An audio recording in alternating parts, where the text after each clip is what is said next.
ये देखो फिर से शुरू हो गई। मैं तो परेशान हो गई हूँ इस लड़की से।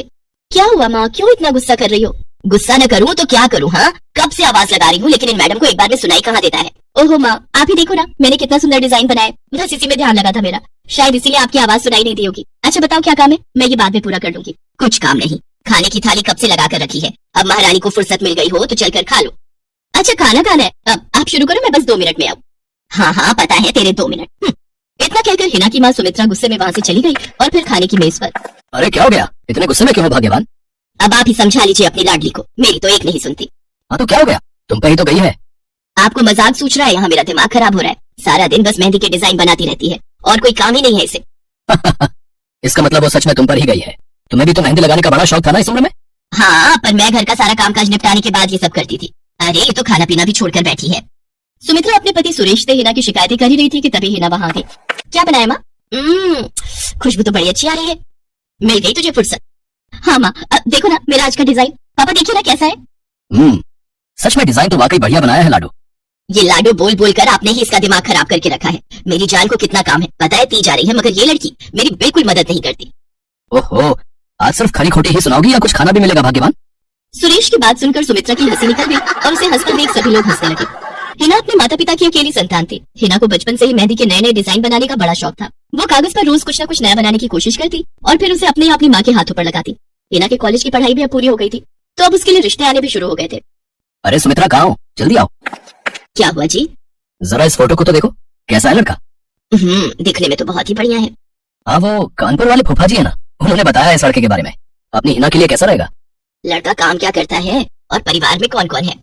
फूफा जी बता रहे थे कि कानपुर में इनका अपना कारखाना है, वहाँ ये अपना दोने पत्तल और डिस्पोजल वगैरह बनाते हैं। ये अच्छा पैसा कमा लेता है, फूफा जी की रिश्तेदारी में है। हाँ, पर उससे पहले ये फोटो एक बार हिना को तो दिखा दो, उसे लड़का पसंद आ जाए तभी बात आगे बढ़ानी चाहिए ना। अरे हाँ ये भी सही कह रही हो। लाडो, ओ लाडो, अरे कहाँ है बेटिया?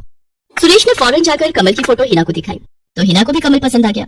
उधर कमल को भी हिना पहली नजर में भाग गई और इस तरह से कुछ ही दिनों में कमल और हिना की शादी खूब धूमधाम से हो गई। शादी के बाद कमल और हिना अपनी गृहस्थी में बहुत खुश थे। फिर एक शाम।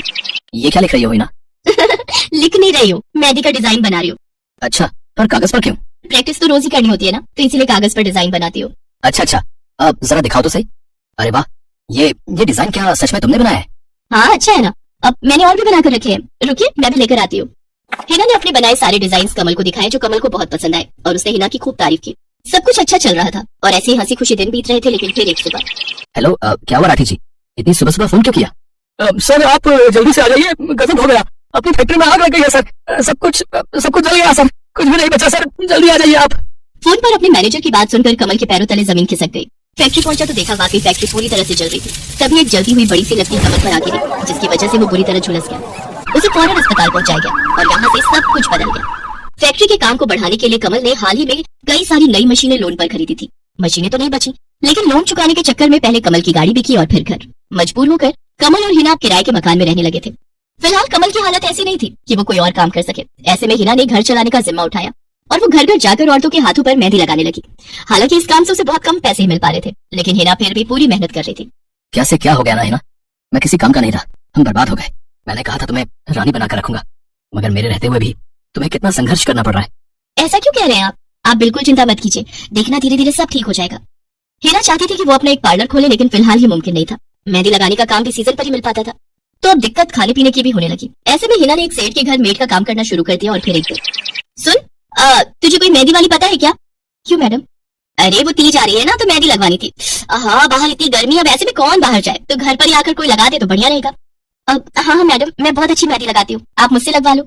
ना, अगर खराब कर दी तो तीज की पार्टी है मेरे यहाँ, मेहंदी तो बढ़िया ही लगवानी है मुझे। मैडम आप बिल्कुल चिंता मत कीजिए, रुकिए मैं अभी आपको कागज पर मेहंदी का डिजाइन बनाकर दिखाती हूँ, फिर आगे आप ही तय करना। इतना कहकर हिना ने फौरन एक कागज लिया और कुछ ही देर में उस पर एक बहुत ही सुंदर मेहंदी का डिजाइन बना दिया। और फिर अरे वाह, ये तो सच में बहुत सुंदर है, बिल्कुल नया और बहुत ही खूबसूरत डिजाइन है। अब तो ये डिजाइन मेरे हाथ पर भी सेम टू सेम लगा देगी ना? हाँ मैडम, आप मुझ पर विश्वास कीजिए, मैं बचपन से करती आई हूँ। उस दिन हिना ने पूरे मन से अपनी मालकिन के दोनों हाथों पर मेहंदी लगाई। हिना ने जो डिजाइन बनाया था वो एकदम नया था और सुंदर भी।